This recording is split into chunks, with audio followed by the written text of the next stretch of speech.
Ramsar தளம் என்பது Ramsar மாநாட்டின் கீழ் சர்வதேச முக்கியத்துவம் வாய்ந்த ஒரு ஈரநிலத் தளமாகும். ஈரநிலங்கள் மீதான மாநாடு என்றும் அழைக்கப்படுகிறது. இது பிப்ரவரி 1971 அன்று ஈரானின் ராம்சரில் யுனெஸ்கோவின் அனுசரணையில் கையெழுத்திடப்பட்ட ஒரு சர்வதேச சுற்றுச்சூழல் ஒப்பந்தமாகும். தமிழ்நாட்டில் உள்ள ராம்சார் தலங்களின் எண்ணிக்கை 18 ஆக உயர்ந்துள்ளது என முதலமைச்சர் மு.க. ஸ்டாலின் பெருமிதம் தெரிவித்துள்ளார்.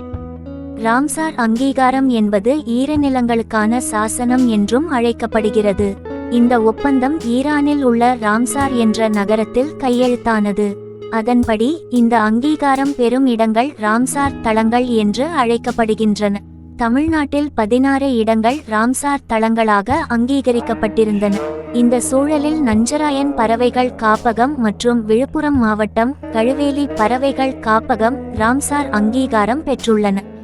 இந்நிலையில் தமிழ்நாட்டில் உள்ள ராம்சார் தலங்களின் எண்ணிக்கை 18 ஆக உயர்ந்துள்ளதாக முதலமைச்சர் மு.க. ஸ்டாலின் பெருமிதம் தெரிவித்துள்ளார்.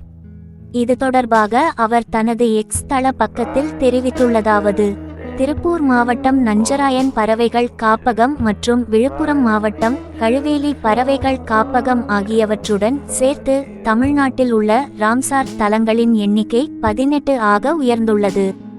இந்த தொடர் சாதனை தமிழ்நாடு வனத்துறையின் அர்ப்பணிப்பு மிகுந்த முயற்சிகளையும் திமுக ஆட்சி நிர்வாகம் சுற்றுச்சூழலை காப்பதில் கொண்டுள்ள உறுதிப்பாட்டையும் வெளிப்படுத்துவதாக அமைந்துள்ளது என தெரிவித்துள்ளார்.